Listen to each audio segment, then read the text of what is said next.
Hi, good afternoon. Thank you and welcome back to my channel.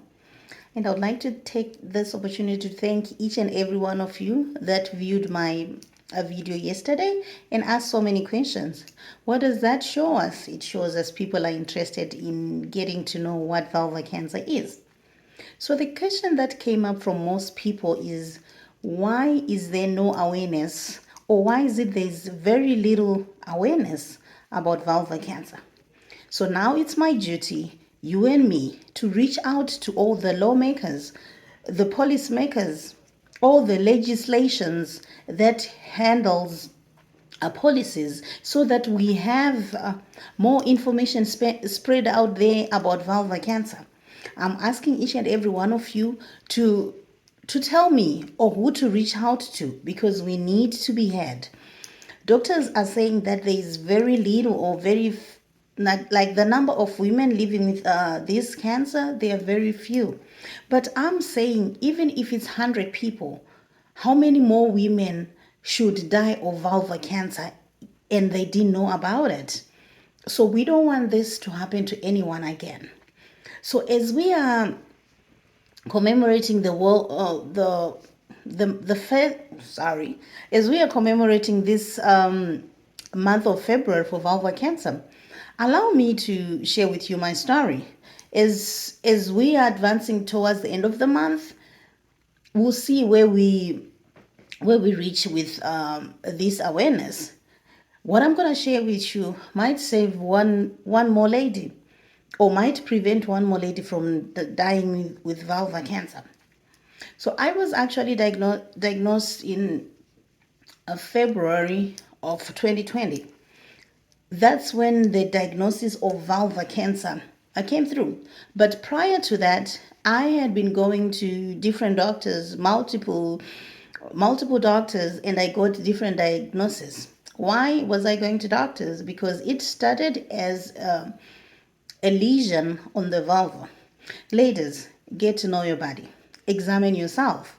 Know what is off, so that you don't have to wait until it gets worse.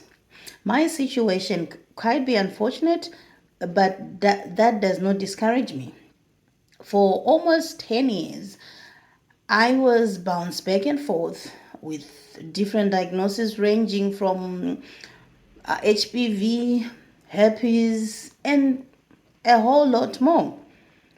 But by the end of this February of 2020, that's when the diagnosis came.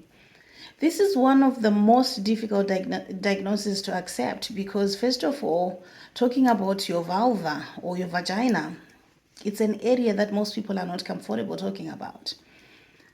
So it is, I don't even know what to say. It is challenging, but I'm reaching out to everyone. Everything that is said to be challenging, let's hold hands and talk about this. So after my diagnosis, it took me a while to really accept or understand what was going on. Fast forward, the only treatment which was giving me a better, like when we compare the treatment options that I have, the first option for me was to go for surgery. So in my own head, I'm thinking, they're talking about my vulva. What kind of surgery are they going to do on my vulva? It's mind-blowing when you want to think about it, but also it's stressful, because we all have different sexual reproductive organ. So I'm thinking in my head, so when they start touching or removing anything on my reproductive organ, is that going to make me less of a woman? That was stressful, I'm not going to lie to you. I had my first vulvectomy, which means they were taking half of my vulva out. That surgery didn't go well. It was supposed to be probably just be in hospital a 5 days for observation after the surgery, but I ended up being in hospital for almost 9 weeks. So when they removed that part of the vulva which had cancer, they also had to do a reconstruction. Sounds fun when you talk about reconstruction, right? But unfortunately, the reconstruction didn't go well because the flap that was used to reconstruct the vulva fall apart. So what does this mean? So they took a chunk of flesh from my thighs, and that's the one they used to try to construct the vulva. So I had this big this big surgery, like from my knee to my thigh, and also on the vulva area I had, I don't even know, probably maybe more than 10 centimeter deep of an open wound. So think about it. How do you go to the bathroom? Just to pee. How do you go and do number two? So just think about it. I'm not going to go into details because I know it's going to be graphic. I wish I could share some pictures with you, but unfortunately, I don't want to be, I don't want my account to be closed because I still want to share more information with you guys.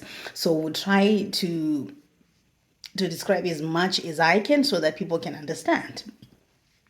So I was in hospital for almost close to 9 weeks as these wounds were trying to heal. I was in ICU for a very long time. I was back and forth in hospital, but by the grace of God, I'm here and I'm still standing. After I came out of the hospital, in the next 3 months, I had more tumors. So within a space of six to 7 months, I had 3 vulvectomies. So when I mean a vulvectomy, they're taking a part from your vulva. So imagine every time they're taking a chunk, how is your vagina going to look like? Totally, that's deformed, right? Anyway, that's another story of another day. Still fast forward so we can share much information and learn from each other. The most difficult part of this whole situation is today I can sit down and talk to you about my vagina. But prior to that, I couldn't. Because the first thing or the first impression that people were getting when you want to talk about your vagina, the first thing that most people think was STDs or you were promiscuous. Let me share with you some examples. When all this started, I was still going to work. So because of how the lesions and the cancer was advancing, at some point I couldn't sit. So I ended up getting the donut cushion, so at least I can have a soft place to sit on, so that I'm not putting so much pressure on the sores or the lesion. So I took this thing because I was still going to work. I took this thing and took it with work with me. So at work, I had to place it on every seat that I'm sitting. So I had one of my colleagues coming in. So when she saw my donut cushion there, she laughed her lungs out. And the way she was laughing and saying, who has this body thing? And she died. Me knowing that it was mine, it broke my heart. It destroyed my confidence. It destroyed my self-esteem. Someone is laughing and she's almost like rolling on the ground, laughing at me. She didn't know it was me. But the fact that you're laughing at someone and you don't know why that thing is there, that just broke my heart. And the most funny thing about it, she was someone who also had previous cancers, not the type of cancer that I have, but that also contributed to my thinking, like, how much knowledge do people have? It showed me that she didn't know anything. I wasn't able to share with anyone what it was. It broke my heart. Even to the few people that I thought understood me or understand my conditions, the questions that would come from them, like, so how many more people did you sleep with? Do you know which boyfriend that you got that from? Because we have never had anything like vulva cancer. So all these negatives coming from people made me feel like I don't want to talk about it anymore, because there was so much negative out there. People are so judgmental, yet they don't even know what's going on. But anyway, what doesn't kill you makes you stronger. So I went for 3 vulvectomies, and still I didn't have clear margins. So the last vulvectomy that I was supposed to have was on December 21st of 2021. I was prepped and everything was ready for surgery. But before the surgery, I explained it to my oncologist that I felt something funny. So she had to examine me again, but I was already prepped for surgery. Unfortunately, they found more lesions that are bigger than the last time.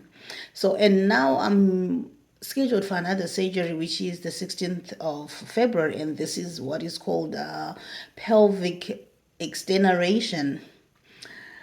When you hear that thing, pelvic extenuation, or whatever that is, it sounds like I'm watching a science fiction. I don't know. Sometimes I just found peace in knowing what I have, because that surgery they are going to do on the 16th, they're practically going to remove my whole reproductive organ, alike from the vulva, the vagina, the cervix, the fallopian tubes, and the bladder, the rectum, and anus.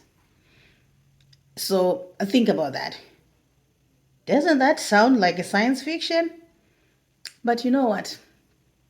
With all this, yes, as a human, sometimes it breaks my heart. It's really painful sometimes. But also knowing that my life is in God's hands.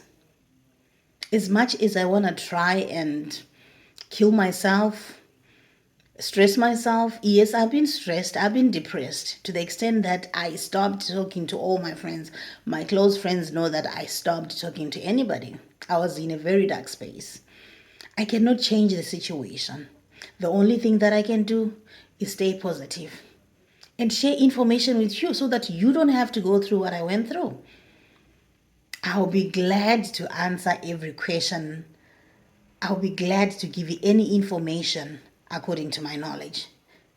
Like I said before, I'm not a medical profession, but I'm going to share with you my experience, and also share with you the knowledge that I'm getting from my doctors, from my team every time.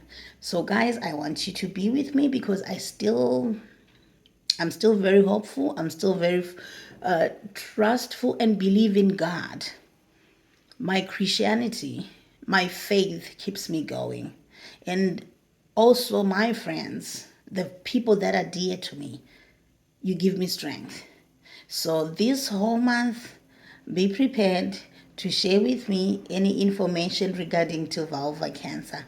And this is how I spend my time.